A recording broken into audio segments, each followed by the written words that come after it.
Assalamualaikum warahmatullahi wabarakatuh. Alhamdulillahi wa kafa. Assalatu wassalamu ala rasulillahil mustafa wa ala alihi wa sahbihi wa man wafa. Amma ba'd. Fa ya ibadallah, usi nafsi wa iyyakum bi taqwallahi faqad fazal muttaqun. Fala tamutunna illa wa antum muslimun. Faqala ta'ala mudhakkiran bidzalika يا أيها الذين آمنوا اتقوا الله حق تقاته ولا تموتن إلا وأنتم مسلمون وقال يا أيها الناس اتقوا ربكم الذي خلقكم من نفس واحدة وخلق منها زوجها وبث منهما رجالا كثيرا ونساء واتقوا الله الذي تساءلون به والأرحام إن الله كان عليكم رقيبا. Saudara-saudariku dan pemirsa Akhir TV dimanapun Anda berada, alhamdulillah kembali kita diberikan kesempatan oleh Allah Subhanahu wa taala untuk menjalani aktivitas kehidupan kita sampai hari ini, masih di hari Sabtu ya, tapi tanggalnya sudah berubah ke 19 Rajab dengan hadirnya Maghrib 1438 Hijrah. Kita bermohon pada Allah Subhanahu wa taala semoga seluruh aktivitas kita sampai dengan Maghrib ini diterima oleh Allah Subhanahu wa taala sebagai ibadah yang diikhlaskan hanya kepadanya. Demikian teman-teman sekalian, karena hari ini kita masih dalam penanggalan di bulan Rajab, dan Rajab termasuk bulan yang memiliki keistimewaan-keistimewaan yang bahkan diisyaratkan sebagiannya di dalam Al-Quran. Karena itu penting bagi kita untuk mengeluarkan terkait pernyataan-pernyataan tentang keistimewaan bulan ini, baik yang tertuang di ayat Al-Quran ataupun sunnah Rasulullah SAW, sehingga dengan itu bisa kita maksimalkan khususnya menjelang ke bulan Ramadan. Mohon maaf, jangan-jangan sampai tanggal 19 ini kita belum pernah mengetahui apa yang ada di dalamnya. Atau tidak sedikit beberapa orang mendiskusikan ini dhaif, ini palsu, ini sahih, tapi amalannya nggak pernah dikerjakan. Baik ya, karena itu penting bagi kita untuk ketahui dulu. Barangkali tersisa beberapa hari ke depan untuk bisa kita amalkan, dan semoga dengan itu keistimewaan ini kita dapatkan dan mendapatkan pahala berlimpah di sisi Allah Subhanahu wa taala. Dan tidak cukup dengan amin, kita harus turunkan dulu, tuliskan beberapa bagiannya, baru kemudian kita coba amalkan secara terperinci dan teratur insyaallah. Baik, karena waktu kita begitu terbatas sampai menjelang ke Isya, saya mohon izin barangkali pertama saya sedikit banyak berdiri supaya mudah untuk terlihat ya. Kemudian teman-teman sekalian, seperti biasa manhaj kita dalam belajar, kita akan coba turunkan dulu beberapa dalil-dalil ya, argumentatif dari Al-Quran ataupun hadis, yang dengan itu tujuannya satu ya, bisa memudahkan kita untuk mengetahui rujukan. Karena dalam Islam itu tidak diperkenankan kita melakukan satu amalan kecuali bersumber pada dalil. Ingat, kita punya kesepakatan ya, tidak mengarang dalam ibadah. Mengarang hanya ada dalam pelajaran bahasa Indonesia, baik ya. Sedangkan dalam ibadah patokannya dalil, ad-dinu huwad dalil. Ya, demikian diantaranya disebutkan oleh Nabi SAW dalam riwayat-riwayat yang sampai kepada kita, diteruskan oleh para sahabat dan ulama yang sahih. Di antara keterangan dimaksud, antum bisa temukan di hadis Muslim misalnya, yang saya punya dari 9 jilid Imam An-Nawawi, antum bisa dapatkan di jilid pertama halaman 119. Bab yang ke-6, hadis nomor 15, posisi paling kiri sebelah atas. Ya, di situ disebutkan, hati-hati, Imam Muslim malah menyebutkan dengan kalimat yang sangat jelas babnya. Babul isnadi minad din. Babul isnad, bab belajar, hati-hati, bab belajar yang tersambung informasinya, referensinya sampai kepada sumber utama ke Nabi SAW minad din. Itu termasuk bagian yang penting dari agama. Bahkan sama pentingnya dengan tuntunan agamanya. Jadi kalau Anda misal ingin belajar tentang sholat ya, saya mau tanya sebentar, kalau din yang dimaksudkan apa? Tahu dari mana? Sudah, mumpung kayak baru pertama kali di sini, kita buat kesepakatan ya. Kalau belum tahu katakan apa? Alhamdulillah. Jadi yang disebut din itu apa? Masya Allah. Baik, kita tanyakan, wallahu a'lam, Allah yang tahu, tanyakan pada Allah. Quran surah ketiga, Ali Imran ayat 19, posisi paling kiri sebelah atas. Inna ad-dina 'indallahil Islam, Masya Allah. Jadi yang disebut din itu Islam. Lihat rumusnya. Al-isnadu minad din. belajar yang sumbernya tersambung sampai kepada sumber utama. Di sini Rasulullah SAW itu termasuk bagian dari din. Din di sini yang dimaksudkan Islam. Jadi kalau Anda belajar segala hal yang terkait dengan Islam, bisa. Dalam Islam ada tuntunan ibadah. Kita lihat di antara tuntunan yang pokok ketika malaikat datang menyampaikan pada Nabi Muhammad bertanya tentang Islam, ya, di hadis riwayat Muslim, Babul Muqaddimah, hadis nomor 8, posisi paling kiri sebelah atas. Terdapat di Al-Arba'in nomor hadis yang kedua. Ketika bertanya mal Islam, dijawab antashhada inna ilaha illallah wa anna Muhammadar Rasulullah wa tuqimas shalah. Salat. Saya beri contoh sedikit dulu teorinya. Bagian dari Islam itu salat. Anda ingin menunaikan salat, mustahil Anda bisa salat kecuali Anda belajar dulu ilmu tentang salat. Nah, saat Anda ingin belajar pengetahuan tentang cara salat, maka cara Anda belajar ini kata Imam Muslim mesti isnad. Isnad itu berasal dari kata sanad. Silsilah riwayat sampai ke sumber utamanya. Pengetahuannya disebut dengan isnad. Jadi kalau Anda ingin belajar tentang salat, maka Anda harus belajar yang ilmunya tersambung sampai ke sumber utamanya, ke Nabi SAW. Jika Anda salat, tapi cara belajar salat Anda tidak sampai pengetahuannya kepada sumber utamanya, maka perhatikan. Mohon maaf, pelajaran yang keliru bisa menghasilkan cara praktek salat yang salah. Bahkan jangankan di masa sekarang, di masa Nabi SAW ada seorang sahabat namanya Khalid Az-Zuraiqi, tersebut di Sahih Al-Bukhari nomor hadis 751, 757, redaksi yang sama di hadis Muslim nomor hadis 397. Dia datang ke masjid Nabi, salat di samping Nabi, begitu selesai salam ke kanan dan ke kiri, datang kepada Nabi mengucapkan salam. Apa kata Nabi? Waalaikumsalam warahmatullah, irji' salli fa innaka lam tusalli. Silahkan kamu kembali salat karena Anda belum salat, padahal dia telah selesai salam.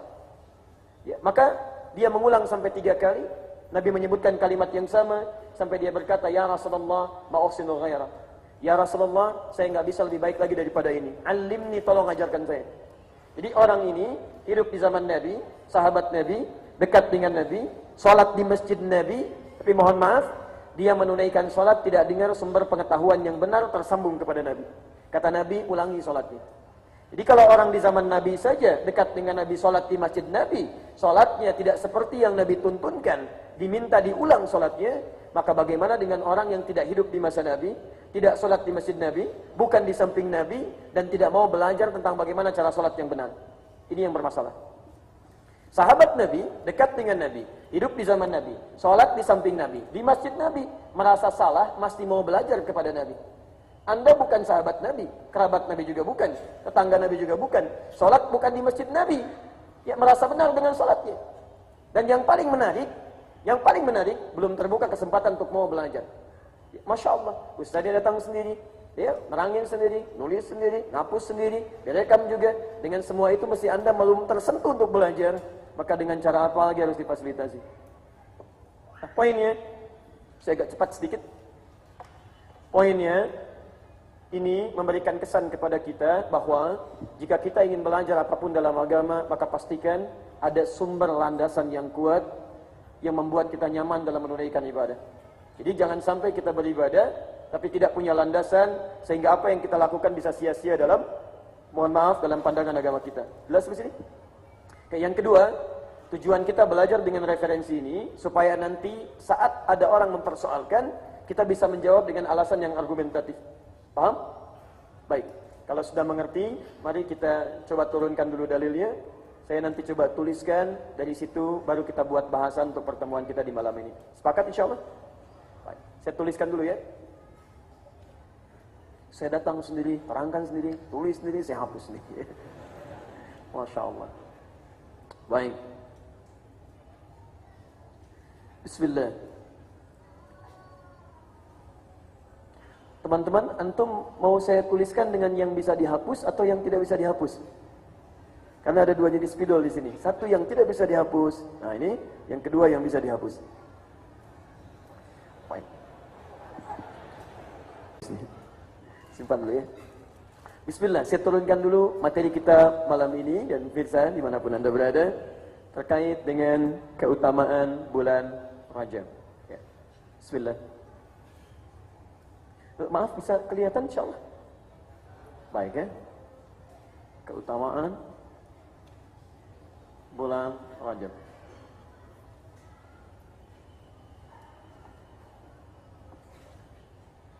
Saya coba turunkan dulu dalilnya. Satu, kita ambil dari Al-Quran dulu. Satu, Quran surah ke-9 ayat 36. Turunannya Quran surah ke-2 ayat 197. Mau pakai posisi? Oh, boleh. Posisi paling kanan sebelah atas. Kemudian kita ambil Quran surah 10 ayat ke-5. Kemudian kita turunkan lagi tafsirnya Quran surah ke-2 ayat 3 sampai dengan 5. Turunannya di Quran surah ke-17 ayat 78. Tafsir ini ada di Quran surah 11 ayat 114. Waktunya ada di Quran surah kedua ayat 238. Rinciannya kita turunkan. Ini bisa didapatkan di hadis. Pertama, kita ambil dulu misal untuk turunan ini di At-Tirmidzi. At-Tirmidzi ini nama aslinya Muhammad, berasal dari Tirmidzi, dikenal dengan At-Tirmidzi. Nomor hadis 414. Di antara turunannya di At-Tirmidzi juga. Nomor hadis kita ambil 586. Dan kita turunkan lebih spesifik lagi. Misal hadis riwayat Abu Daud. Nomor hadis kita ambil dulu yang 1271, kemudian dan 1281. Kemudian turunan yang ini satu lagi dari Quran surah 17, 78 plus 79 sampai dengan 81. Turunan ini bisa ditemukan di hadis riwayat Muslim. Nomor hadis 749 dari Ibnu Umar radhiyallahu taala anhuma. Juga di hadis riwayat Al-Bukhari. Nomor hadis 2008 sampai dengan 2012 dari Sayyidah Aisyah, posisi paling kanan sebelah bawah. Spesifik lagi hadis riwayat Al-Bukhari kembali dari Abu Bakrah radhiyallahu taala anhu, nomor hadis 3197. Redaksi yang sama ada di hadis riwayat Muslim dengan redaksi yang sama. Nomor hadis 1679. Kemudian tentang puasanya kita ambil yang lebih mudah saja, yang tidak yang palsu. Hadis riwayat Abu Daud bagian kedua nomor 232, ditafsir di kitab Al-Majmu' milik Imam An-Nawawi. Kalau punya kitabnya lihat di jilid yang ke-6 halaman 436. Masih bisa? Cukup dulu ya. Sampai sini dulu lah ya. Jadi ini dulu untuk sementara karena waktu kita agak terbatas. Ini turunan dalil untuk pertemuan kita di malam ini tentang keutamaan di bulan Rajab. Saya mohon izin untuk melambatkan sedikit karena kita sudah masuk ke inti bahasan, dan mohon maaf bila tadi sedikit cepat untuk mempermudah gambaran pembahasan kita di malam ini. Baik teman-teman sekalian, kita mulai bahasan kita insyaallah, dan ini insyaallah tidak saya hapus untuk sementara waktu.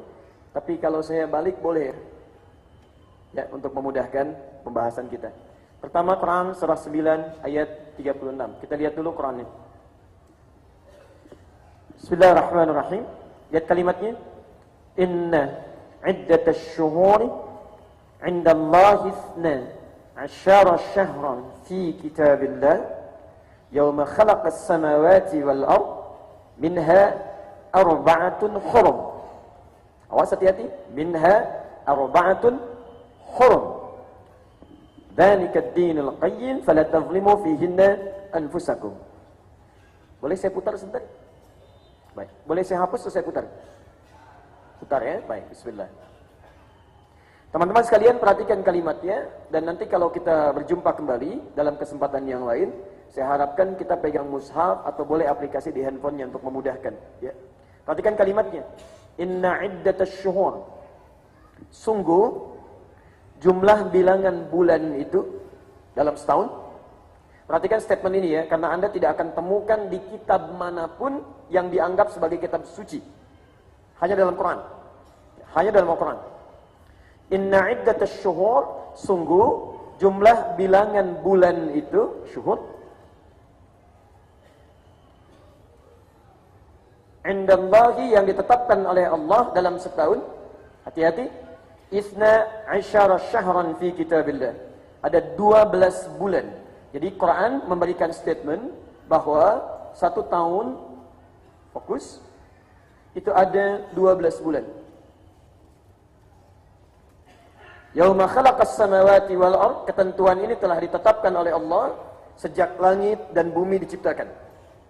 Minha, dari 12 bulan itu, arba'atun hurum, ada 4 bulan yang diistimewakan langsung oleh Allah, disebut dengan bulan hurum. Saya turunkan 12 bulan ini, ada 4 bulan disebut dengan hurum.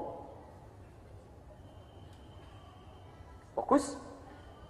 Ketentuan bulan hurum ini, satu, awas hati-hati, dzalikad dinul qayyim,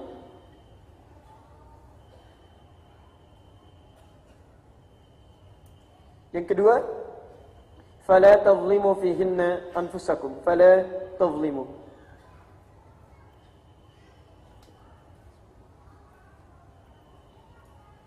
Sekarang perhatikan, kita mulai bahasan inti kita. Pertama, Allah memberikan statement dalam Al-Quran, 1 tahun, ada berapa bulan? 12 bulan. Sekarang saya berikan satu keindahan bahasa Al-Quran yang tidak ditemukan dalam bahasa Arab manapun. Karena itu rujukan pertama bagi orang Arab sampai hari ini, ketika akan menafsirkan sesuatu dan merujuk bahasa, itu dalil pertamanya kembali pada Al-Quran. Perhatikan, dalam Quran kalimat bulan setidaknya disebutkan dalam 2 bentuk. Satu, ada yang disebut dengan qamar, al-qamar. Ada yang disebut dengan syahr.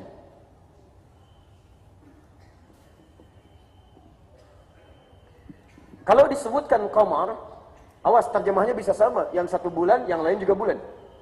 Kalau disebutkan qamar, itu yang dimaksud bendanya, benda langit. Jelas ya? Saya ulang, yang dimaksud bendanya, benda langit, asteroid yang mengiringi bagian dari bumi. Ya, lihat. Qamar, Quran surah ke-10 ayat ke-5. Walladzi ja'ala asy-syamsa dhiyaa'a wal qamara nura. Dialah Allah yang menjadikan matahari bersinar dan bulan memantulkan cahaya. Masya Allah.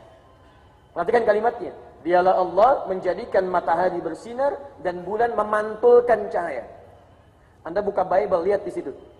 Lihat di situ di bab bagian kejadian, pasal kejadian. Itu beda dengan Quran.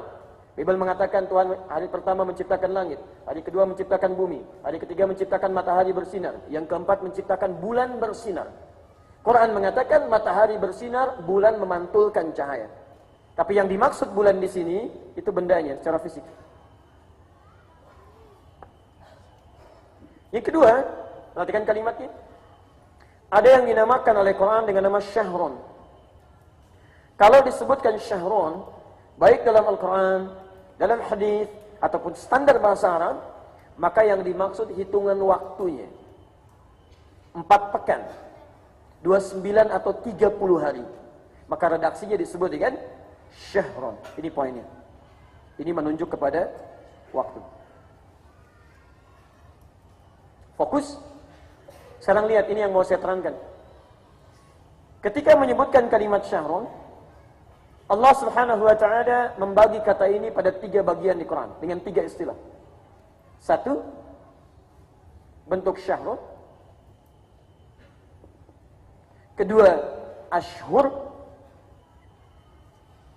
3, syuhur. InsyaAllah. Saya ulang, 1, syahr. 2, ashhur. 3, syuhur. Nanti dari kalimat ini kalau Bapak Ibu baca Al-Quran, Anda baik, itu maksudnya. Kalau disebutkan syahrun, ini bentuk tunggal. Ya, bentuk tunggal menunjuk pada waktu 29 atau 30 hari. Jelas? Baik, contoh. Ketika Allah menyebutkan puasa di bulan Ramadan, kalimatnya menggunakan syahrun. Bukan ashhur, bukan pula syuhur. Quran surah kedua Al-Baqarah ayat 185. Posisi paling kiri di pertengahan. Syahrul Ramadhan alladzi unzila fihil Quran. Di bulan Ramadan itu Quran diturunkan. Ketika menyebutkan puasa ditunaikan di bulan Ramadan, kalimatnya menggunakan syahrun, maka ini menunjuk bahwa waktu puasa ditunaikan hanya 29 sampai 30 hari saja. Paham? Baik. Tapi menariknya, ketika Allah menyebutkan persiapan untuk menunaikan ibadah haji, kalimatnya berubah dari syahrun menjadi ashhur. Ashhur. Quran surah kedua Al-Baqarah ayat 197, posisi paling kanan sebelah atas. Lihat kalimatnya. Al-hajju ashhurum ma'lumat. Al-hajju, persiapan menuju puncak haji itu. Perhatikan cara menerjemahkan ini. Persiapan menuju puncak haji itu. Kalau puncak haji tanggal berapa? Halo? 7 atau 8? Yang 7 angkatan? Yang 8? 9, ya, bukan 7, bukan 8, 9, ya. 9 Dzulhijjah. Lihat sini, fokus. Puncak hajinya tanggal 9 Dzulhijjah, tapi persiapan menuju haji oleh Quran diungkapkan yang kata ashhur. Ya. Ashhur itu jama' dari kata syahrun, tapi dalam bentuk bilangan yang masih bisa dihitung. Bisa 2 bulan, 3 bulan, itu ashhur. Anda masih mudah menghitungnya. Kalau sebulan 30 hari, kalau 3 bulan berapa? 90 hari. Perhatikan, Allah menyampaikan, kalau Anda ingin menunaikan haji, maka siapkanlah diri Anda berangkat menuju tanah suci sejak beberapa bulan sebelum puncak haji itu tiba. Ashhur. Karena itu sejak zaman jahiliyah, orang-orang yang ingin berhaji, mereka mempersiapkan diri tidak berangkat di bulan Dzulhijjah menuju tanggal 9 ini, tapi memulainya lebih dini keberangkatan mereka, bahkan di bulan Syawal.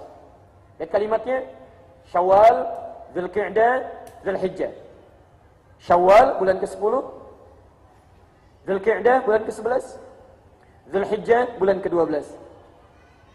Haji ditunaikan tanggal 9 di bulan ke-12, tapi mereka berangkat kemudian sebelumnya di bulan-bulan sebelum ke bulan Dzulhijjah, bahkan 10 bulan Syawal, 2 bulan sebelumnya.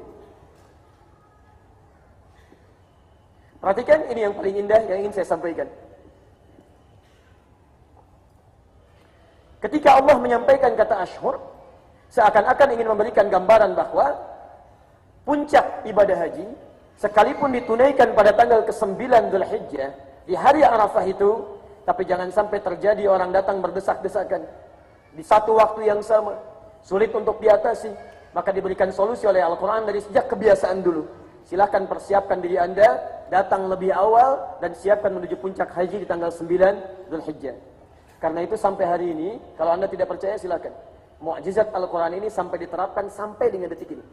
Silahkan perhatikan, kalau Anda menunaikan ibadah haji, berangkat di bulan apa duluan? Kloter pertama pasti Syawal, kemudian Dzulqa'dah. Baru mereka sama-sama menuju puncak haji untuk tanggal 9 Dzulhijjah. Tapi poin yang mau saya sampaikan, kalimat ini syahr menunjuk pada 1 bulan. Ketika dijamakkan dengan menggunakan kata ashhur, Quran ingin menekankan makna jama' tapi dalam bentuk yang sifatnya tidak banyak. 2 sampai 3 bulan saja.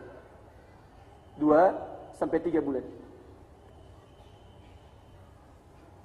Apa kaitan dengan bulan Rajab? Nah, ini inti pembahasan yang mengantarkan pada materi kita saat ini. Ketika menyebutkan masuk ke bulan Rajab dengan bulan-bulan yang lainnya sampai dengan 12 bulan, maka jamaknya oleh Al-Quran dirubah bentuknya dari kata ashhur menjadi syuhur. Ini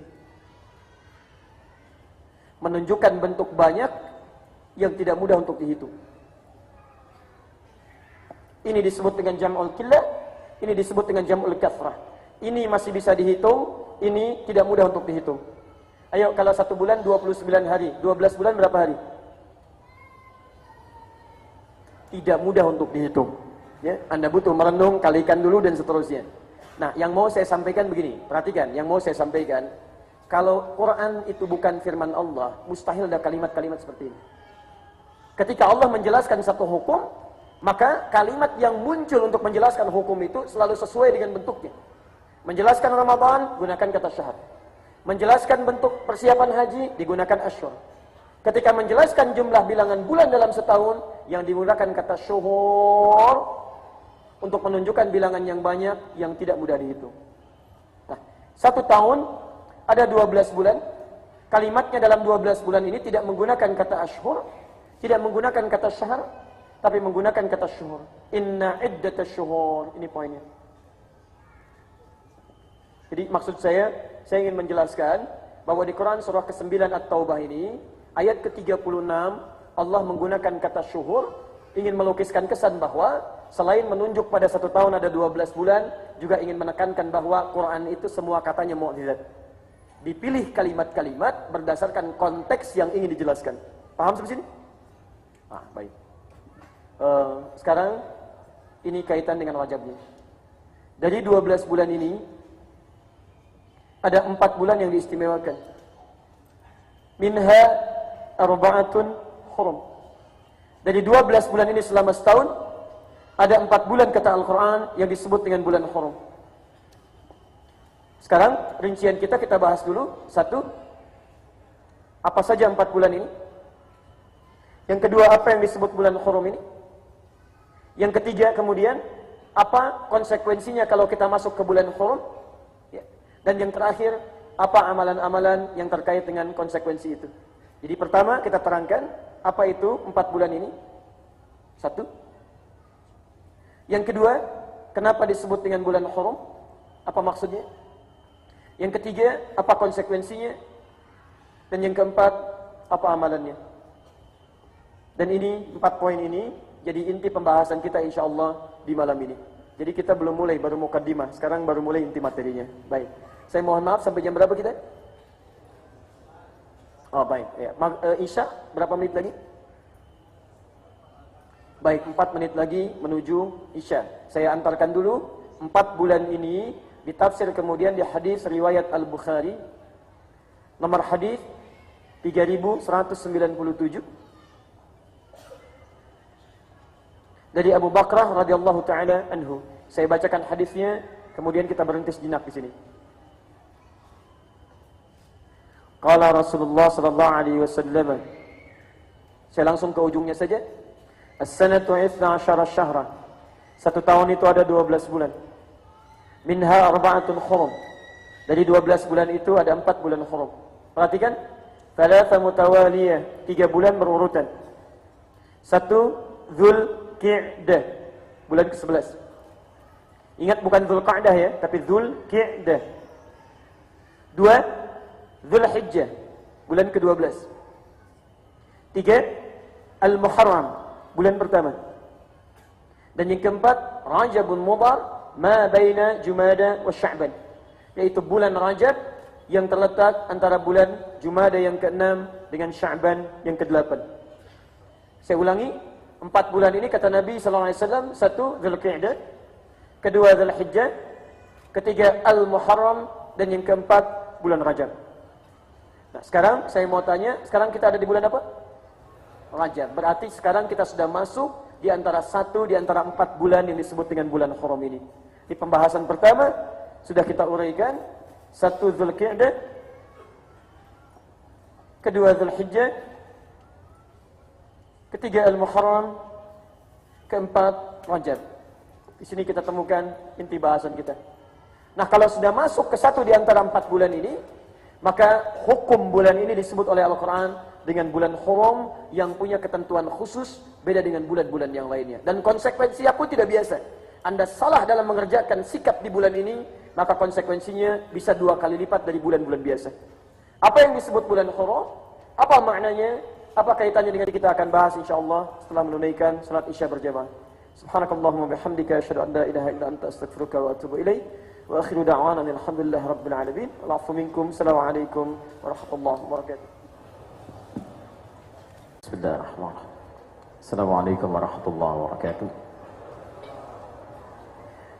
Alhamdulillah wassalatu wassalamu ala Rasulillah wa ba'd. Ya ibadallah, usi nafsi wa iyyakum bi taqwallahi faqad fazal muttaqun fala tamutunna illa wa antum muslimun. Saudara-saudariku dan pemirsa Akhir TV dimanapun Anda berada, alhamdulillah kita telah menunaikan salat Isya berjamaah beserta amalan sunnahnya. Semoga salat yang kita tunaikan diterima oleh Allah Subhanahu wa taala. Demikian kita akan coba lanjutkan bahasan kita. Sebelumnya saya bermohon pada Allah Subhanahu wa taala semoga teman-teman siapapun yang bergabung dalam ta'lim kita di malam ini, baik di masjid ini ataupun bergabung dalam media yang lain, diberikan pahala berlimpah oleh Allah Subhanahu wa taala. Dan tadi kami dapat laporan sebagian dari kita itu sampai kembali lagi karena tidak dapat mengakses jalan dan sebagainya. Semoga juga pahalanya telah diberikan oleh Allah Subhanahu wa taala sebelum bergabung bersama kita di sini.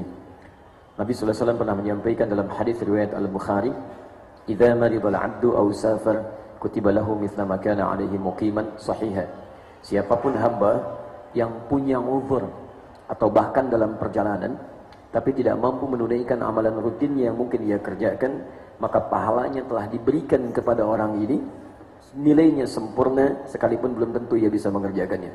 Karena itu mudah-mudahan siapapun yang punya niat yang baik, dengan niatnya diberikan balasan yang setimpal oleh Allah Subhanahu wa taala. Kita coba lanjutkan dulu. Sekarang kita akan coba lebih fokus pada bahasan utama kita, karena saya sudah melihat hampir seluruhnya sudah siap bergabung dan telah menunaikan salat. Bismillah. 1 tahun ada 12 bulan. Dari 12 bulan ini disebutkan dalam Quran surah ke-9 ayat 36 ada 4 yang disebut dengan bulan Haram. 4 bulan ini ditafsir kemudian oleh Nabi sallallahu alaihi wasallam. Ditafsir itu maksudnya diterangkan dengan terperinci oleh Nabi sallallahu alaihi wasallam, tersebut dalam hadis riwayat Al-Bukhari dari sahabat Abu Bakrah radhiyallahu taala anhu, nomor hadis 3197, dengan menyatakan bahwa satu disebut dengan Dzulqa'dah, bulan ke-11. Teman-teman tolong fokus ya, termasuk Anda yang suka buat kalender. Bulan ke-11 itu tidak disebut dengan Dzulqa'dah, bukan Dzulqa'dah, dan tidak pula Dzulqa'dah, tapi Dzulqa'dah. Ingat, ada perbedaan antara qa dengan qi'. Kalau Anda sebutkan Dzulqa'dah, qa'dah, itu disebut dengan ismun marrah, sesuatu yang cepat, singkat. Jadi kalau saya duduk begini, lantas saya berdiri lagi, itu disebut dengan qa'dah namanya, sesuatu yang cepat. Tapi kalau disebutkan dengan harakat kasrah, qi'dah, itu ismul hay'ah, sesuatu yang menunjuk pada aktivitas yang santai, nyaman, tidak berlangsung cepat. Kenapa bulan ke-11 disebut dengan Dzulqa'dah bukan qa'dah? Asal katanya itu qa'dah atau qi'dah artinya duduk. Asal katanya dzul, orang yang duduk. Dzulqa'dah, duduk santai. Umumnya orang Arab sekitaran Hijaz itu sering beraktivitas di antara mereka keluar untuk berdagang, merantau. Ada yang ke Yaman, ada yang ke Syria, Syam maksudnya. Syam itu sekarang Syria, Jordania, kan? Lebanon, kemudian Palestina, ya, dan sekitarannya. Mereka keluar dan disebutkan ini di Quran menjadi kebiasaan orang-orang Arab dulu di surah Al-Quraisy. Li'ilafi Quraisy ila fihim rihlatash syita'i was sayf. Nah, mereka biasa keluar, tapi pada musim-musim menjelang haji di bulan Syawal yang tadi saya terangkan, nah orang-orang yang dikunjungi mulai datang ke Mekah, ke Hijaz. Puncaknya bulan ke-11 semakin banyak yang datang. Akhirnya yang biasa dikunjungi sekarang datang ke Mekah, berkumpul sekitaran Mekah menuju puncak haji. Makanya orang-orang yang biasa keluar akhirnya memilih duduk-duduk santai di Mekah, nunggu orang datang. Duduk-duduk santai, nunggu orang datang menuju puncak haji. Nah, peristiwa inilah karena kebiasaan mereka duduk-duduk santai, menunggu orang datang ke puncak haji, maka bulannya dinamakan dengan Dzulqa'dah. Bulan duduk-duduk santai, menunggu orang datang menuju puncak haji. Paham? Baik, jadi bukan Dzulqa'dah, bukan Dzulqa'dah, bukan Dzulqa'dah, tapi Dzulqa'dah. Bulan hajinya Dzulhijjah, bulan ke-12. 3 berurutan kata Nabi. Kemudian yang ketiganya bulan pertama disebut apa? Bukan Muharram, ingat, Al-Muharram. Al-Muharram. Nanti kita terangkan dalam kesempatan lain supaya tidak terlampau luas. Dan yang keempat, Rajab. Rajabun Mudhar ma baina Jumada wa Sya'ban. Bulan Rajab yang terletak antara bulan Jumada yang ke-6 dengan Sya'ban yang ke-8. Nah sekarang perhatikan, dari 12 bulan ada 4 bulan disebut bulan haram.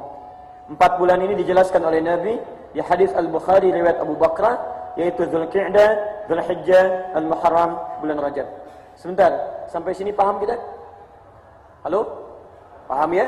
Kalau sudah paham, sekarang mari kita lihat korelasinya dengan pertemuan kita malam ini.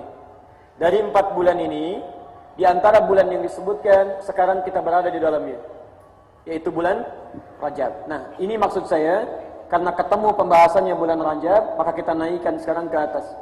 Ada apa di bulan Rajab ini yang harus kita sikapi? 4 bulan ini, di antaranya bulan Rajab, kita berada di dalamnya, disebut langsung oleh Al-Quran dan bahkan hadis sebagai bulan hurum. Apa itu hurum? Alhamdulillah. Baik. Hurum jamak dari kata haram. Hurum bentuk jamak dari kata haram. Apa artinya haram? Sudah, kalau tidak tahu cepat katakan, yang paling gampang. Apa artinya haram? Allah, Masya Allah. Itu aja gampang ya. Baik.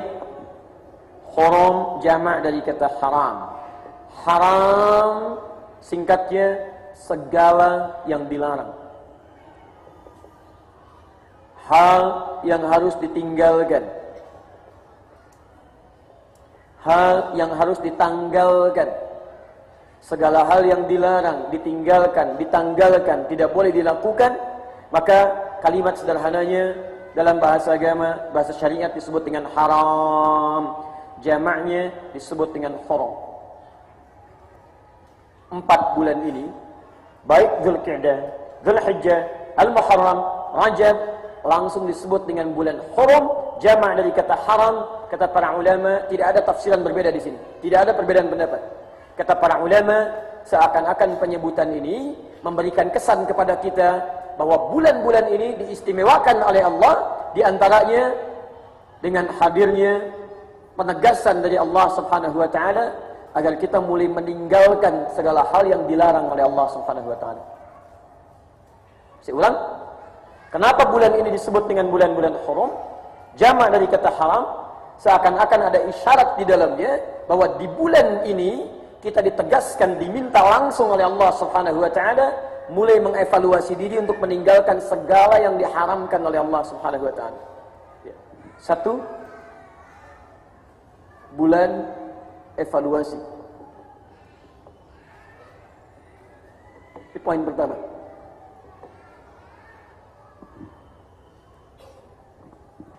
Karena itu, apa yang harus kita lakukan ketika sampai di bulan-bulan ini? Lihat kalimatnya, fokus. Kitab Lataiful Ma'arif karya Ibnu Rajab Al-Hambali, halaman 202 sampai halaman 213. Lataiful Ma'arif karya Ibnu Rajab Al-Hambali, halaman 202 sampai halaman 213. Perhatikan keterangan para ulama ketika menafsirkan kata haram di sini, bahkan dalam bentuk praktek ibadah mereka. Baik itu pernyataannya Imam Sufyan Ats-Tsauri, Al-Hasan Al-Basri, juga selainnya. Perhatikan kalimatnya. Dinamakan ini bulan-bulan haram.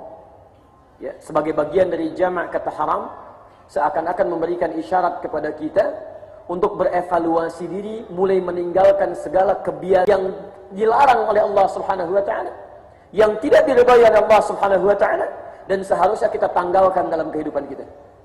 Jadi begitu Anda masuk ke bulan Rajab, mohon maaf, ada sementara orang belum tentu mendapatkan kesempatan di bulan ini karena ajalnya telah tiba menghadap kepada Allah. Anda diberikan kesempatannya oleh Allah Subhanahu wa taala.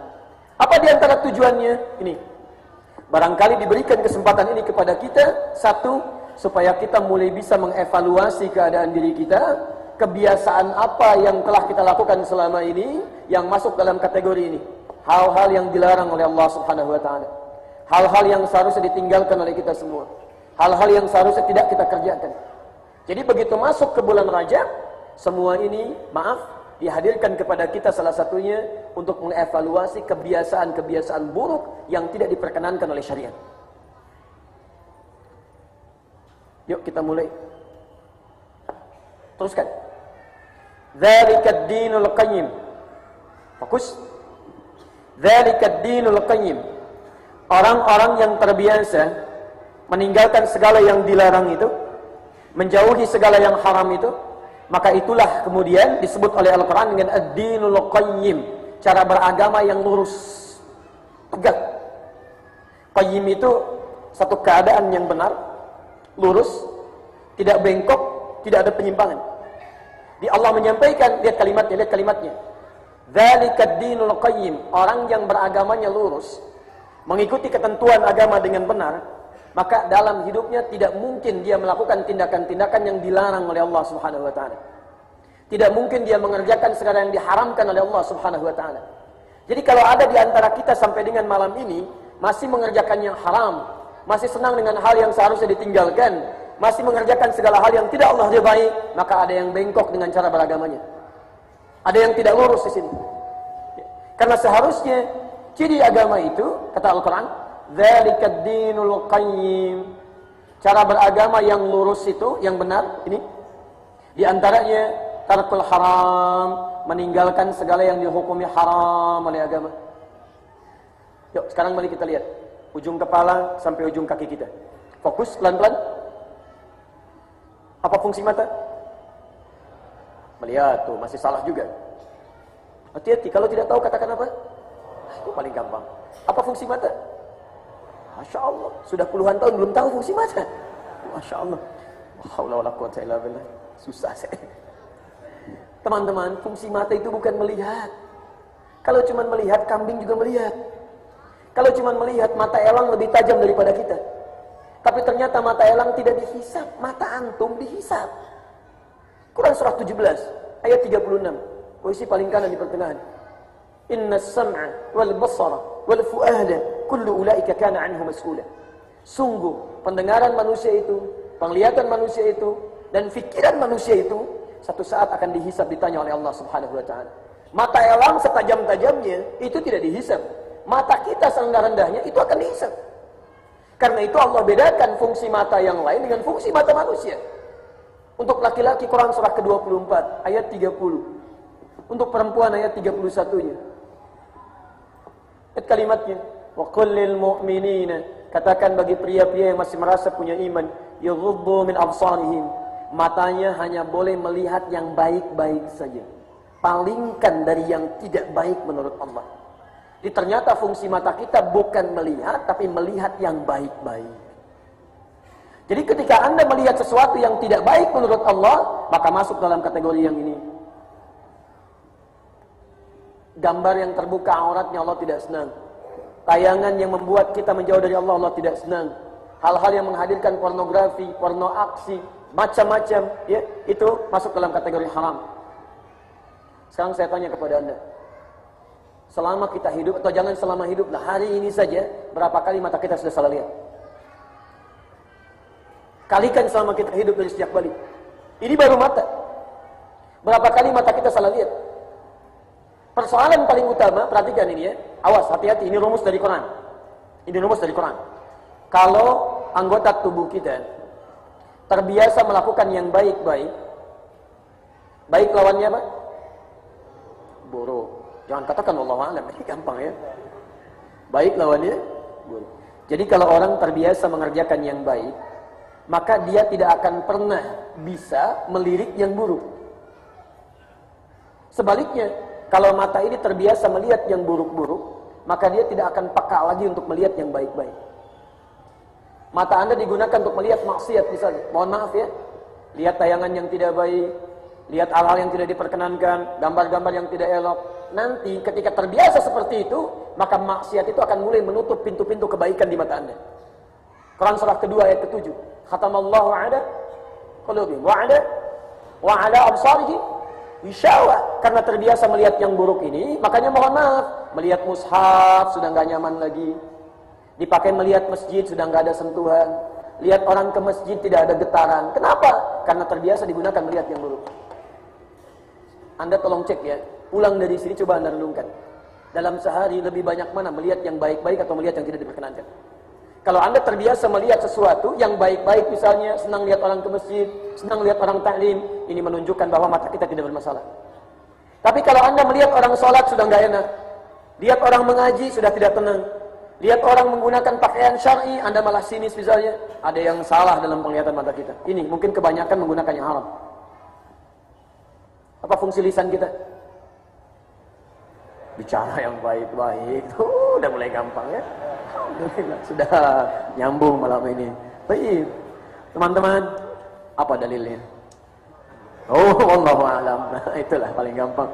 Baik, hadis Nabi sallallahu alaihi wasallam, "Man kana yu'minu billahi wal yawmil akhir, falyaqul khairan aw liyasmut." Siapa yang merasa beriman kepada Allah dan hari akhir, maka dia cukup mengatakan yang baik-baik, kalau tak mampu diam. Ternyata fungsi lisan kita cuma dua. Katakan yang baik, kalau nggak bisa diam. Selesai. Silakan Anda lihat. Katakan yang baik, nggak bisa diam, nggak usah bicara kalau nggak ada yang bermanfaat. Dari sekian kehidupan yang kita jalani, berapa kali lisan kita mengucapkan yang tidak baik? Yang hukumnya haram. Makanya dilarang oleh Allah untuk berdusta. Wailul lil mukadzibin, celaka bagi para pendusta. Dilarang untuk mencela, la yashar qaumun min qaum. Dilarang untuk bergibah, la yaghtab ba'dukum ba'dha. Maaf, karena lisan ini saat diciptakan hanya ditujukan untuk berkata yang baik. Kalau nggak bisa diam.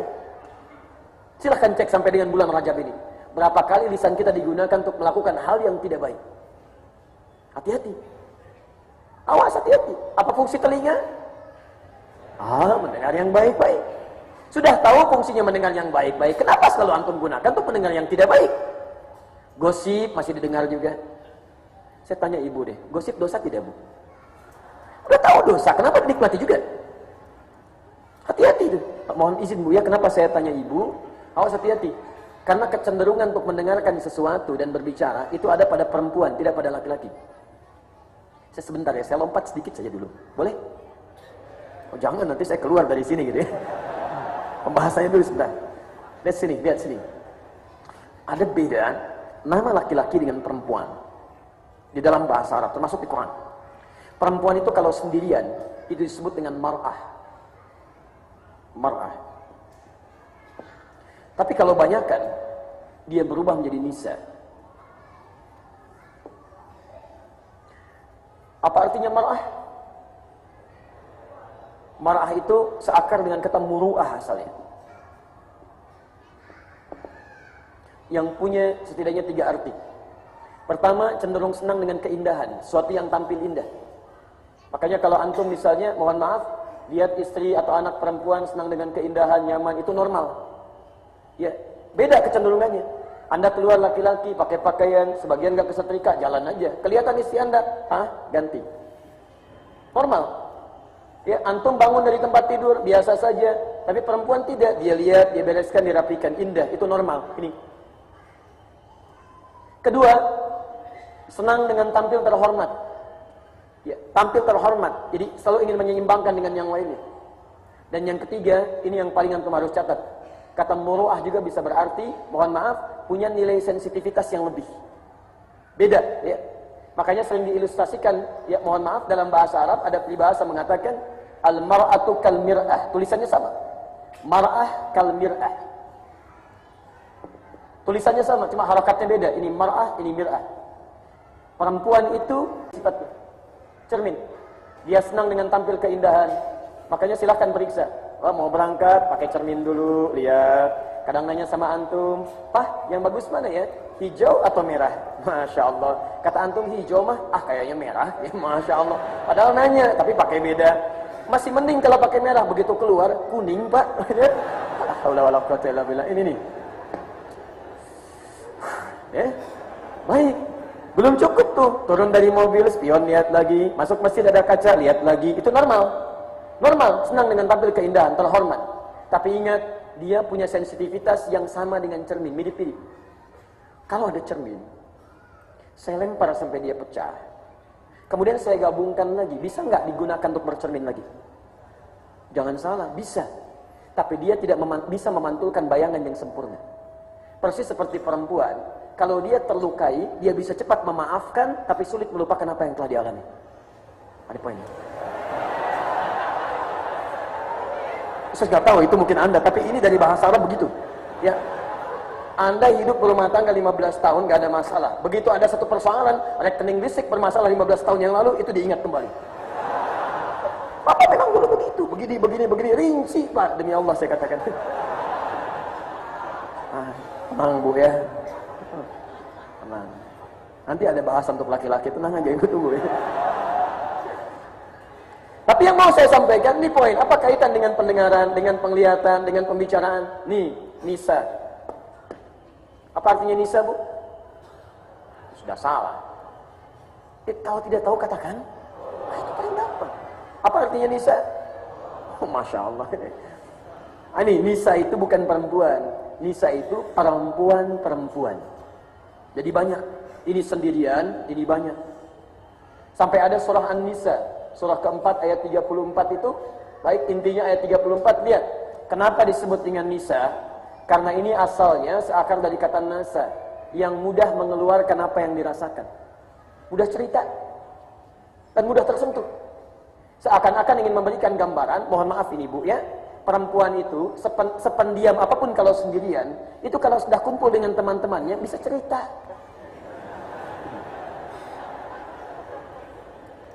Dan kadang yang paling fatal tidak terkontrol lisannya. Saya beri contoh, ciri istri salihah itu cuma dua. Quran surah 4 ayat 34, posisi paling kiri sebelah atas. Dan ini intinya kenapa disebut surah An-Nisa. Fassalihatu, maka istri yang salihah itu qanitatun, dia taat kepada Allah dengan cara menaati suaminya. Tolong catat kalimat saya ini Bu ya. Ini keterangan-keterangan yang dari Al-Quran dan Sunnah Nabi. Surganya perempuan itu Masya Allah begitu mudah, banyak ditemukan di rumah. Anda taat pada suami pada yang baik-baik, itu pahalanya banyak. Mah berhijab ya, Alhamdulillah insya Allah. Baca Al-Quran ya, insya Allah. Menghafal ya, insya Allah. Ikut ta'lim ya, insya Allah. Kita malam tahajud ya, insya Allah. Maka perhatikan hadis riwayat At-Tirmidzi. Nabi menyampaikan di sini, perhatikan kalimatnya. Idza shallatil mar'atu salataha. Kalau ada istri itu seorang perempuan cukup salat fardu saja, enggak pernah salat sunnah. Wa shamat shamaha, dan dia puasa Ramadan saja, enggak pernah puasa sunnah. Wa hafizat farjaha, dan dia menjaga kehormatan dirinya, dia tidak selingkuh. Wa ata'at zaujaha, kemudian dia menaati suaminya pada yang baik-baik yang dimintakan. Qila laha yaumal qiyamati, akan dikatakan pada perempuan semacam ini di hari kiamat saat hisab, udkhulil jannata min haitsu syi'ti, langsung masuk ke surga aja dari pintu manapun yang kalian inginkan. Masya Allah. Nggak cukup dengan amin, lihat dulu itu prakteknya. Turunkan. Jadi ketika Anda bikin menu kompak di rumah, lakukan. Ingat Bu ya, pada yang baik-baik, konita itu pada yang baik-baik. Tapi kalau suami minta pada yang tidak baik, ibu boleh tolak. Tapi dengan cara yang lembut. Mah, ini papa ada family gathering, ya, tapi tolong nih yang lain gak ada yang pakai hijab, copot dulu lah barang 30 menit. Masya Allah, Anda boleh tolak. Tapi dengan cara yang lembut. Pak, ini sudah 30 tahun amanah dari mama almarhumah, supaya dipakai. Gak terbayang kalau dicopot, bagaimana saat dicopot itu Allah mewafatkan mama. Pertanggungjawabannya seperti apa? Lebih baik Pak kehilangan rezeki dunia yang sedikit, dan Allah Maha Adil, tentu akan diganti dengan lebih baik lagi. Apakah tidak lebih baik kalau kita pertahankan saja? Mungkin jadi syiar untuk yang lainnya. Itu lembut Bu, boleh. Ya, tapi ingat, menolaknya itu dengan cara yang lembut, halus. Hati-hati, jangan cari persoalan. Tolong copot dulu, mana paling 30 menit. Apa?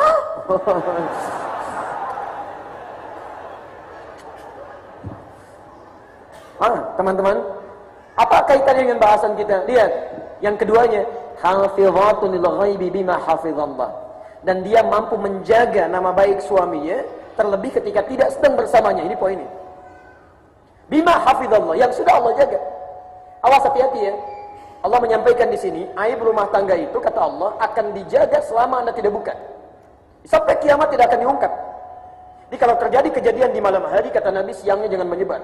Seperti terjadi kejadian di siang hari, malam selesai. Jadi kalau aib rumah tangga Anda menyebar keluar, Anda jangan salahkan yang menyebarkan. Anda yang keliru. Allah sudah jaga, kenapa Anda buka? Itu poinnya. Tapi kenapa ini ditekankan di surah An-Nisa, dikhususkan pada perempuan, padahal menjaga nama baik keluarga juga bagian dari tanggung jawab laki-laki, karena umumnya perempuan punya sifat yang tidak dimiliki laki-laki ini. Memang judulnya taklim, ketemuan. Masya Allah. Waktu apa kabar? Alhamdulillah baik, Mas, sehat, sehat. Keluarga baik. Suami bagaimana? Di situ masalahnya ya. Aduh.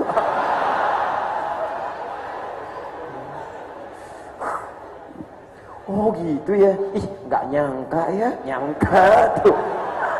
Cul lagi ini nih. Ini berapa kali Anda terlibat dalam peristiwa itu? Kadang-kadang kita sibuk membicarakan orang lain dibandingkan diri kita sendiri. Haram. Tangan haram, kaki haram. Maka malam ini kita mesti berubah. Anda butuh berapa malam lagi untuk meninggalkan yang haram? Demi Allah saya katakan, ada orang-orang yang sudah menghadap Allah, nggak punya kesempatan berubah. Makanya ketika mereka menghadap kepada Allah sampai hari kiamat, ada yang di alam kubur, ada yang di hari kiamat, dan saat hisab, mereka mengatakan fa'asaddaqa wa aqum minas salihin. Ya Allah, tolong berikan kesempatan sekejap aja untuk balik lagi ke bumi. Saya ingin berubah dan menjadi lebih baik lagi. Tinggalkan yang dilarang, jauhi yang haram, berikan kesempatan ya Allah. Ada orang nggak punya kesempatannya, menangis, menyesal untuk balik lagi. Anda malam ini masih punya kesempatan. Kalau Allah berikan sampai malam ini, Anda masih mau mengerjakan yang haram juga, Anda butuh berapa malam lagi untuk berubah? Poinnya. Maka kita bisa mendapatkan malam ini derajat. Salah satunya supaya kita mau berubah. Lihat teman-teman, ini yang paling penting. Bahkan ulama menyimpulkan dari riwayat ini, termasuk Ibnu Abbas radhiyallahu taala anhu. Kata Ibnu Abbas, ketika Allah menegaskan kalimat haram di sini, ingin menekankan sifat keharamannya. Ketika itu ditekankan kemudian ada yang sengaja melanggarnya, maka dosanya 2 kali lipat dibandingkan hari biasa. Ingat, ketika sesuatu ditekankan oleh Allah Subhanahu wa taala, kemudian ada orang melanggarnya, maka dosanya bisa 2 kali lipat dibandingkan hari biasa. Paham? Nah, karena itu coba cek, jangan-jangan sampai dengan di bulan ini, hari ke-19, kita tidak sadar berbuat sesuatu yang salah sesungguhnya. Ayo evaluasi. Evaluasi. Orang jahiliyah saja. Orang jahiliyah nih, itu kalau sudah masuk ke bulan-bulan ini, di bulan Rajab misalnya, ini orang jahiliyah. Itu mereka membuat konsensus kesepakatan. Sepakat untuk tidak melakukan tindakan kriminalitas. Pembunuhan berhenti. Mereka kejahatan senjata. Sepakat untuk tidak saling melukai. Masya Allah, mencela berhenti. Jadi kalau dicela di bulan ini, kamu begini-begini, ya ntar saya balas bulan depan deh. Bulan depan lupa dia. Ya. Ini poinnya, orang jahiliyah saja, sebodoh-bodohnya orang jahiliyah, kalau sudah masuk ke bulan ini, maka dia mencoba menghindarkan dari perbuatan yang dilarang. Kita sudah bebas dari zaman jahiliyah. Dikeluarkan dari situ. Nabi kita ada, tuntunannya lengkap. Masya Allah, mengerjakan perbuatan yang tidak pernah dilakukan oleh orang jahiliyah. Ada yang tidak tepat di sini. Oh, hati-hati. Ya, di bulan Rajab ada yang mencuri, orang jahiliyah saja nggak mencuri, antum mencuri. Berarti antum lebih dibandingkan orang jahiliyah. Zaman jahiliyah tidak ada yang bunuh, sekarang ada orang membunuh. Zaman jahiliyah tidak ada orang yang melukai, sekarang ada yang melukai. Ada yang salah cara berpikir. Orang pulang dari masjid baru sholat subuh, motor mepet, siram air keras, la haula, nggak pernah dilakukan oleh zaman jahiliyah. Silahkan cek. Orang masuk naik ke angkot ditodong, kemudian disandera, la haula wala quwwata illa billah. Nggak pernah dilakukan oleh orang jahiliyah. Ada yang salah di situ. Diingatkan malah marah, diingatkan malah sewot, la haula wala quwwata illa billah. Saya juga bisa beli kelas kamu. Kamu bukan kelas saya, diingatkan, repot gitu kan. Ada sesuatu yang salah di situ. Ayo, enggak usah tunjuk orang lain. 1 nunjuk orang lain, 3 kembali ke kita. Jadi kalau sudah masuk kebutuhan teman-teman sekalian, mohon maaf, coba evaluasi diri. Barangkali ini menjadi malam terakhir untuk kehidupan kita. Ya, jadi tolong, Allah tidak memberikan kesempatan-kesempatan kecuali untuk kita berubah dalam kehidupan. Paham? Baik. Karena itulah teruskan.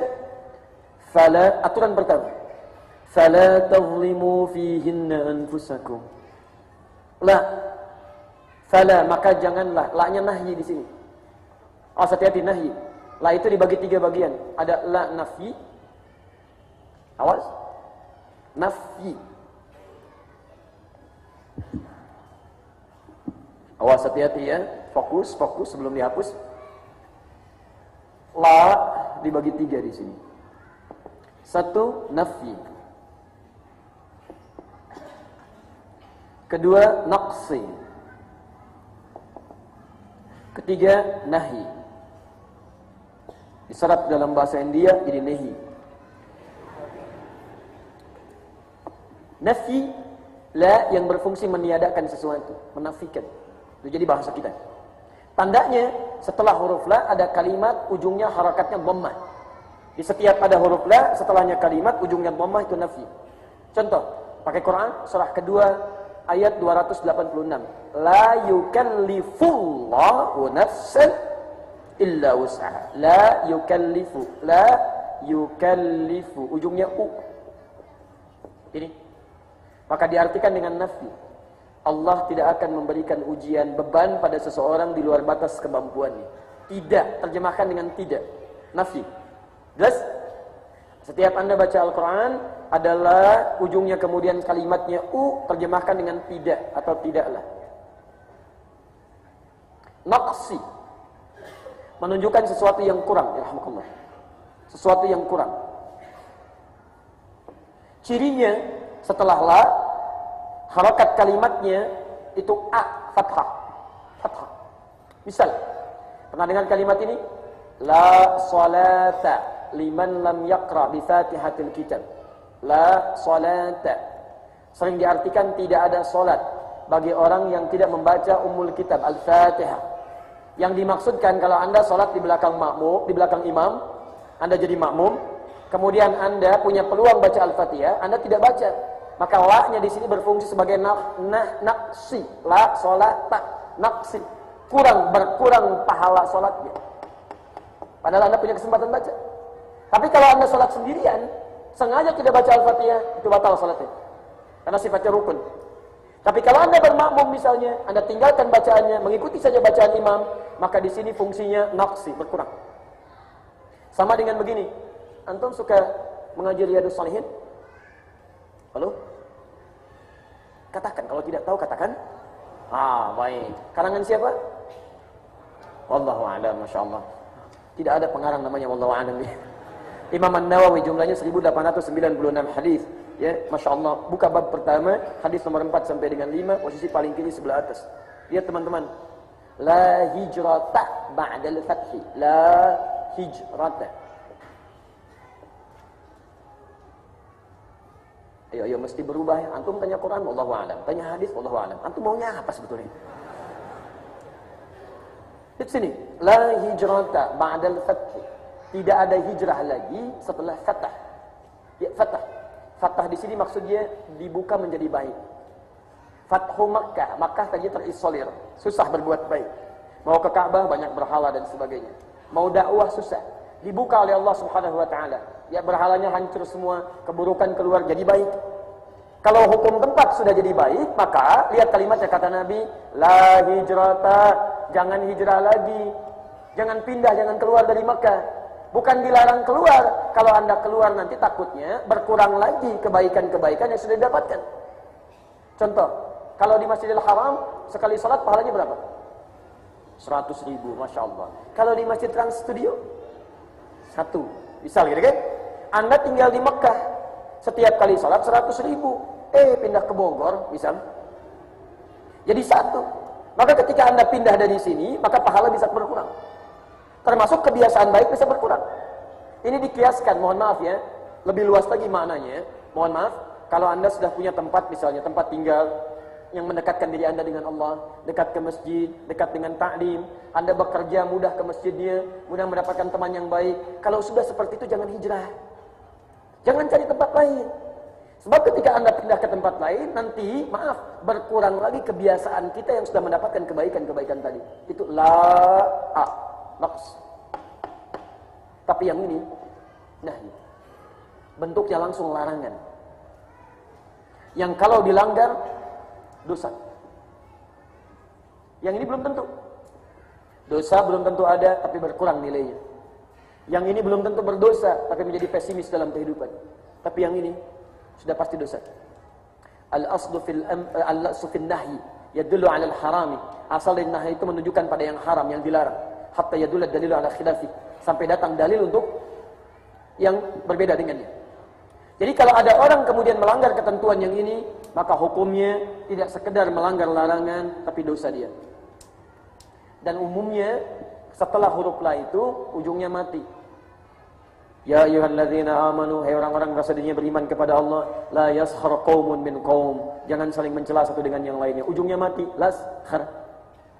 Nah, la yang di At-Taubah ayat 36 ini masuk kemana la-nya? Lihat ujungnya.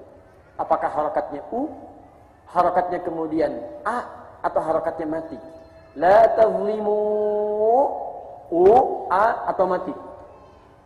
Yang u angkat tangan. Oh, kan? Yang A angkat tangan. Supaya cepat. Yang Allahu a'lam angkat tangan. Itu yang paling gampang. Lihat tazlimu, jangan lihat bacaannya. U-nya panjang. Kalau harakatnya pendek, la tazlimu, mu pasti itu dhamma, u. Tapi kalau u pasti ujungnya ada waw dan sukun, mati. La tazlimu, harakatnya mati. Jadi kalau mati dia masuk ke mana? Nafyi, naqsi atau nahyi? Lihat 1, 2 atau 3? 1. Nahi. Fokus nahi. Artinya jika ada yang melanggar ketentuan ini, dosa dia. Sekarang perhatikan, kata Quran, di bulan-bulan ini, sekarang bulan Rajab, jangan pernah berbuat zalim. Jadi ketika Anda berbuat zalim, Anda dosa. Dan dosanya 2 kali lipat dibandingkan dengan bulan biasa. Zalim. Apa itu zalim? Menempatkan sesuatu bukan pada tempatnya. Mata, tempatnya fungsinya untuk melihat kepada kebaikan. Anda gunakan melihat yang buruk, Anda zalim. Tangan untuk menyentuh yang baik-baik. Anda sentuh yang tidak baik, Anda zalim. Sekarang perhatikan. Ini langsung keterangan dari Quran. Respon pertama, ketika masuk di bulan ini, 1, evaluasi diri. Berapa banyak kesalahan yang telah kita perbuat. Setelah itu, kita harus punya tekad. Mulai saat ini, jangan lagi itu berulang. Jadi lebih baik. Paham sampai sini? Baik, dari sinilah teman-teman, setiap masuk ke bulan-bulan ini, itu para sahabat, termasuk juga Masya Allah, para ulama-ulama saleh tabi'in setelahnya, itu mereka selalu mengukur diri. Tidak sedikit mereka melihat apa dosanya. Coba antum pulang ya, sebelum tidur, antum ingat-ingat dulu. Berapa banyak dosa yang pernah dikerjakan. Pada sekitaran dulu, gak usah jauh-jauh. Mungkin Anda kesini pun pernah berbuat dosa juga. Sama orang tua belum selesai. Tangisan orang tua hadir karena kasarnya lisan Anda. Dengan pasangan hidup Anda, dengan anak-anak Anda, dengan kawan di kantor, dengan teman-teman di jalan. Bahkan mungkin di jalan pun Anda zalimi orang lain. Hanya karena cepat ingin kesini, Anda klaksonin orang, gitu kan? Anda teriakin orang, hati-hati. Ini kok lampu merahnya lama amat sih? Masya Allah, lampu merahnya lama, hijaunya sebentar. Lampu merah nggak bisa jawab. Ada kerjaan antum. Silahkan kembalikan. Ini poin pertama. Jadi malam ini, keluar dari sini, kita mesti berubah. Tidak ada lagi keburukan yang harus keluar dari dalam diri kita. Paham? Sepakat sampai sini? Harus sepakat. Kalau tidak antum aneh. Orang jahiliyah saja sepakat, masa kita enggak? 1. 2. Awas, belum berhenti sampai sini. Al-Quran itu indah sekali. Hadis indah sekali. Kalau menampilkan persoalan, itu selalu bersanding dengan solusi. Itu pelajaran besar itu ya. Allah minta kepada kita harus menjadi baik. Solusinya seperti apa? Bagaimana cara jadi orang baik itu? Awas, ini manhaj di Quran. Tidak pernah ada masalah kecuali ada solusi. Makanya perilaku orang Islam itu jangan sampai menghadirkan masalah nggak ada solusi. Pak DKM ini kan kotor nih, masa kotor? Ya, masa antum ngasih solusi apa? Mau nggak nyumbang alat untuk bersihkan? Jangan-jangan banyak nuntutnya tapi tidak Maka sekarang mari kita lihat, ketika Allah minta kita berbuat baik, bagaimana solusinya? Yuk kita turunkan. Teman-teman, tadi haram. Apa lawan haram? Halal. Haram itu menunjuk pada yang buruk. Apa lawan dari yang buruk? Baik. Nah, sekarang perhatikan rumus Nabi. Nabi SAW bersabda di riwayat Al-Bukhari. Lihat kalimatnya. Fokus. Awas lihat. Al-imanu yazidu wa yantakus. Iman itu dorongan untuk berbuat baik mendekat kepada Allah. Itu kadang-kadang suka naik, kadang turun. Awas, hati-hati ya. Kalau Nabi katakan dengan kalimat yang umum, berarti ini akan menimpa siapapun di masa manapun. Sampai hari ini pun kadang-kadang ada yang imannya masih naik turun. Ya, jadi kalau sedang semangat mau tahajud, gitu kan? Ada yang mau baca Al-Quran, menghafal Quran. Tapi kalau sedang turun, nah ini mulai ditinggalkan, mulai menjauh. Rumusnya, lihat, yazidu bit-ta'ah, 1. Dia akan naik, ini menjadi baik dengan mengerjakan ketaatan. Ta'ah. Wa yantakhisu, dan akan menurun bil ma'siyah, dengan mengerjakan yang haram, maksiat. Ini poin. Maksiat.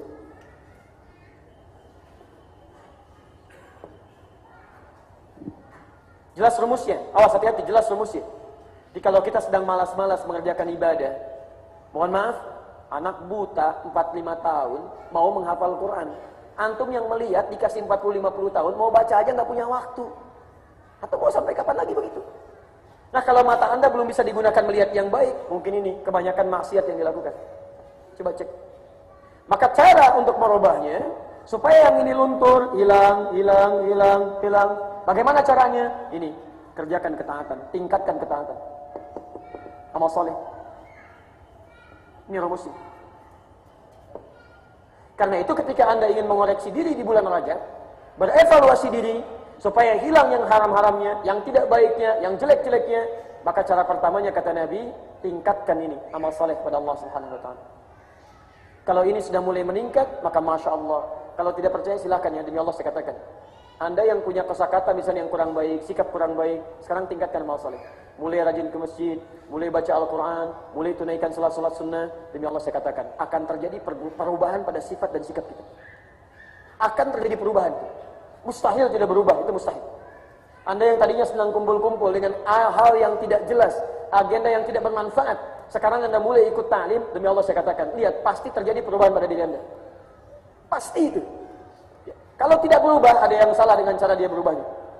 Poin ini. Paham sampai sini? Halo? Kalau paham saya naikkan lagi. Sekarang lihat. Kerjakan amal soleh. Naikkan lagi. Apa amal solehnya ya Allah? Kan banyak amal soleh yang bisa kita lakukan. Apa amal solehnya? Maka kita turunkan, dan menu inilah yang coba kita maksimalkan di bulan ini. Tersisa kurang lebih ada 10-11 hari ke depan. Menu ini yang kita keluarkan, lalu kita turunkan mulai malam ini sampai dengan besok dan seterusnya, itu yang kita praktekkan. Yuk kita lihat. Saya ulang. Tadi kalau kita ingin mengerjakan amal saleh, lihat, maka kita ukuran amal saleh ini itu didasari dengan iman. Mengerjakan maksiat itu tandanya iman sedang turun. Mengerjakan amal soleh, iman sedang naik. Karena itu kalimat iman dalam Al-Quran seringkali disandingkan dengan amal soleh. Wal 'asr innal insana lafi illal ladzina wa amilus solihat. Rumus cepatnya, jika Anda ingin menemukan kalimat amal soleh untuk dikerjakan, cari saja kata-kata iman di dalamnya. Setiap ada kata iman, pasti amal soleh. Paham? Cari, setiap menemukan kalimat iman, pasti amal soleh. Itulah menu yang Anda keluarkan untuk Anda kerjakan. Yuk, kalimat iman pertama, Quran surah kedua, Al-Baqarah ayat ketiga, posisi paling kiri di pertengahan. Alladzina yu'minuna bil ghaib wa salat. Wa mimma razaqnahum yunfiqun infaq.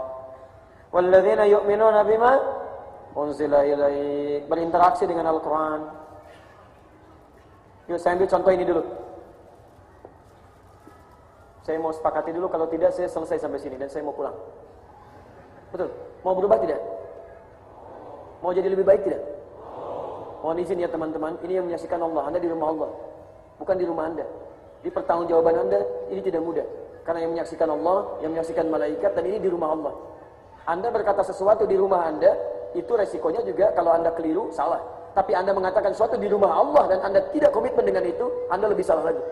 Nah, ini bulan Rajab. Awas, hati-hati ya. Dan saya bersaksi di hadapan Allah tentang perubahan Anda. Kalau Anda keluar dari sini tidak berubah, maka itu 2 kali lipat dibandingkan dengan hari biasa. Di rumah Allah, di bulan Rajab, dan Anda ungkapkan di hadapan Allah Subhanahu wa taala yang disaksikan olehnya. Saya mau tanyakan, mau berubah enggak? Mau jadi lebih baik enggak? Baik, kita sepakati mulai malam ini kita mesti berubah. Caranya tingkatkan amal saleh. Rumusannya, keluarkan kalimat iman yang bersanding dengan amal saleh. Pertama, salat. Yuk saya turunkan. Kalimat salatnya di Quran. Lihat kalimatnya diungkapkan dalam bentuk jamak. Tulisannya begini. Kalau tidak begini, mushaf Anda keliru. Awas, lihat ya. As-salat. Jadi ada yang begini, ada yang begini, Ada yang begini, as-salawat. Quran surah kedua ayat 238. As-salawat ini. Secara cepat saja supaya tidak terlalu banyak meluas. Kalau tulisannya begini, ini asalnya bentuknya jamak. Tapi bisa dibaca tunggal. Jadi kalau di riwayat Hafiz Anda baca, misal alladzina yu'minuna bil ghaibi wa yuqimuna as-shalah. Di Warsh Anda pakai imalah. Alladzina yu'minuna bil ghaibi wa yuqimuna as-shalah. Dan bisa dibaca dengan salawat. Salawat bentuk jamaknya. Saya mau tanya pada Anda, kalau salawat bentuk jamak, salawat contoh seperti di Al-Baqarah 238. Hafizu 'alas salawati was salatil wusta. Salawat jamak. Kalau jamak itu berarti banyak atau sedikit? Satu atau dua?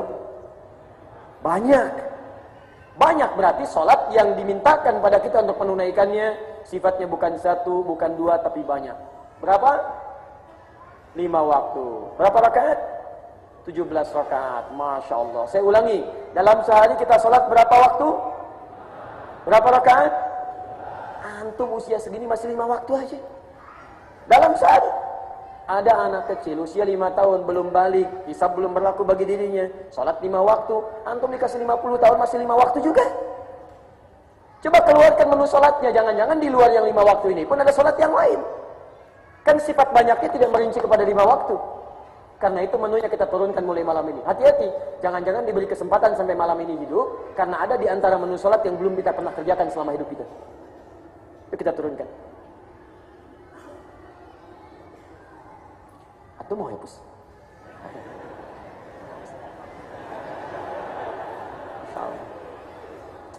Beliau ini pahalanya banyak luar biasa. Ya.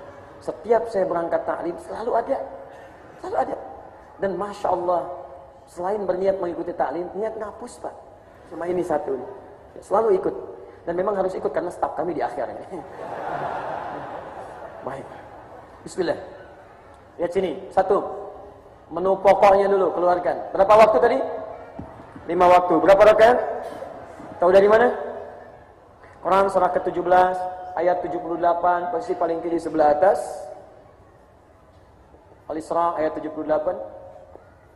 Rinciannya di Quran surah ke-11 Hud ayat 114. Waktunya yang harus dijaga di Quran surah kedua ayat 238. Ditunaikan secara berjamaah di Quran surah kedua ayat ketiga. Ditafsir di hadis yang paling mudah saja di Riyadhus Shalihin, cari di bab yang pertama, Babul Ikhlas, hadis nomor 10, posisi paling kiri sebelah bawah, riwayat Abu Hurairah. Ini baru yang pokok. Sekarang kita uji dulu yang pokok ini ya. Kita uji dulu. Kalau sudah bagus ujiannya, baru turunkan dengan yang tambahannya. Teman-teman, kalau yang pokok itu standar atau tidak? Standar ya. Baik, kita lihat standar Quran seperti apa. 5 waktunya. Diterangkan di Quran surah 17 ayat 78. Aqimis salata liduluki syamsi ila ghasaqil lail wa Qur'an al-fajri. Tunaikan salat dengan sempurna dari mulai matahari tergelincir sampai dengan malam plus. Ini menunjukkan 5 waktu. 5 waktu ini ditafsir nanti di hadis riwayat At-Tirmidzi nomor hadis 414. Disebutkan zuhur, disebutkan kemudian setelahnya dari mulai maghrib dan isya sampai dengan fajar. Lalu di Abu Dawud nomor hadis 1271 disebutkan asarnya. Baik, 5 waktu. Tuntunan pahalanya ada di hadis di Quran surah 11 ayat 114. Setiap salat diberikan pahala dan bisa menggugurkan dosa-dosa kita. Innal hasanati yudhibnas sayyi'at. Ditafsir di hadis Muslim nomor hadis 233. Fokus. Lihat sini. Nah, sekarang lihat. Jadi yang pokok ini yang 5 waktu. Ini pokok standar. Bagaimana mengerjakan yang pokok yang standar ini? Pertama, lihat sini. Cara mengerjakannya satu dari sisi waktu, Quran surah kedua ayat 238. Posisi paling kanan sebelah atas. Hafizu 'alas salawati was salatil wusta wa qumu lillahi qanitin. Standar pertama, hafizu 'alas salawat. Jagalah oleh kalian waktu-waktu salat. Dalam bahasa yang singkat, tunaikan salat itu sesuai dengan waktunya, tepat kerjakan pada waktunya. Baik, standar pertama. Kerjakan sesuai dengan waktunya. Dan kalimatnya mengatakan hafidhu. Ingat, ada hafidhu, ada hafadha, itu berbeda. Kalau hafidha satu orang. Kalau hafadha bermakna saling. Kalau saling itu satu orang atau dua orang? Banyak. Masya Allah, dia saling bersalaman, tangan kanan, tangan kiri begini. Nggak ada. Pasti orang satu dengan yang lainnya. Ketika Allah meminta kita menjaga waktu sholat, pertama Allah minta saling menjaga. Jadi kalau anda sekarang pulang ke rumah, mungkin di rumah nggak satu orang. Ada istri anda, ada anak anda, ada asisten rumah tangga. Nah, disitulah pentingnya saling mengingatkan tentang waktu sholat. Jadi kalau di rumah tidak pernah saling mengingatkan waktu sholat, itu serumah sedang berada dalam kondisi di bawah standar. Apalagi kalau satu rumah nggak ada yang hafal waktu sholat. Ayo, besok subuh jam berapa? Jangan lihat ke sana. Ayo. Hah? 439, 435, 433. Pemirsa, malam ini jamaah Masjid Tan Studio berbeda pendapat tentang waktu sholat subuh. Yuk kita ambil misal standar. Padahal ya taruhlah yang di Jakarta sekarang 436, kan? Ambil 435, Bandung 433, misal 435. Lihat. Ini waktu sholat subuh. Jadi kalau adzan berkumandang 435, kemudian anda sholat 435, itu sholat anda masih standar. Pas dijaga waktunya. Yang di atas standar itu, ya bisa lihat, dipanggil 435, Allahu Akbar, anda datang, berarti anda masih standar itu. Standar. Anda kerja jam 7, datang jam 7, standar tidak? Standar. Yang namanya hebat, sebelum dipanggil anda datang. Ada orang dipanggil 435, dia dari jam 3 sudah datang, siap-siap. Masya Allah, mandi dulu. Setelah itu dia tahajud, dia berzikir kepada Allah, Masya Allah. Padahal belum dipanggil, sudah siap-siap. Anda dipanggil ke kantor jam 7, datang setengah 6, anda di atas standar. Masya Allah. Tapi kalau anda, yang terjadi berikutnya, dipanggil 435, baru datang 5.34. Anda sedang berada di bawah standar, kawan. Di bawah standar. Hati-hati. Coba sampai dengan hari ini, berapa kali kita mengabaikan waktu sholat? Ini poinnya. Ini baru yang pokok. Saya kasih informasi ya. Ada sebagian teman-teman yang suka ke Bekasi malam Jumat. Acara kami di sana. Itu sekarang. Ada anak-anak usia 4 tahun, 5 tahun, 6 tahun. Masya Allah. Maghrib saja. Maghrib. Jam berapa maghrib di sini? Gak usah lihat ke sana. 6.51, Masya Allah, sudah mendekat kepada Isya.